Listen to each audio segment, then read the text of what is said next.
rentrer dans le cursus, je suis d'abord passé par une classe préparatoire. Donc, je n'étais pas initialement destiné à rejoindre le CNAM, sauf qu'au cours de ma classe préparatoire, j'ai dû préparer un projet qui s'appelle le TIPE, donc on présente en fin d'année, et sur lequel j'ai eu l'occasion de découvrir la biomécanique et de travailler avec un industriel sur le sujet.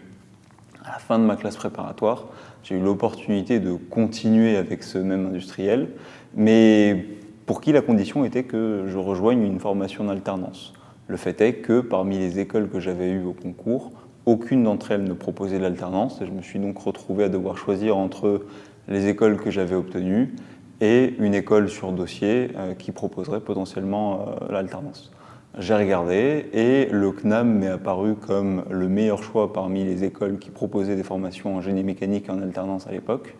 Et j'ai donc refusé toutes les écoles que j'ai eues sur concours pour me diriger finalement vers le CNAM. Alors, le premier atout, c'est très certainement la qualité de la formation. En tout cas, pour celle que j'ai suivie en génie mécanique, je n'ai pas de remarques négatives particulières. Le second atout, c'est son rythme d'alternance, qui permet, avec des longues périodes, de longs cycles, d'osciller entre une période d'entreprise clairement définie et de même pour la période d'école, évitant ainsi de chevaucher les deux et de s'engager pleinement dans chacun des cycles, tout en ayant un certain équilibre entre la vie pro, les études et la vie perso.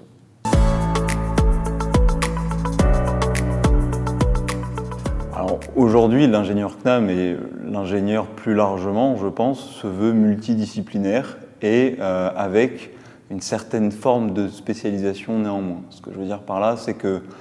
aujourd'hui, un ingénieur va suivre sa formation, par exemple le génie mécanique, va devenir spécialisé, aura de très bonnes bases sur son domaine, mais ne pourra plus se contenter d'être uniquement, entre gros guillemets, bon seulement dans ce domaine, puisque aujourd'hui, avec la facilitation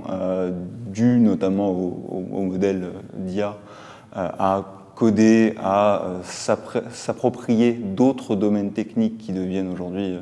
essentiels pour continuer à travailler, l'ingénieur de demain se veut multidisciplinaire avec de très bonnes bases scientifiques et capable de toucher un peu à tout.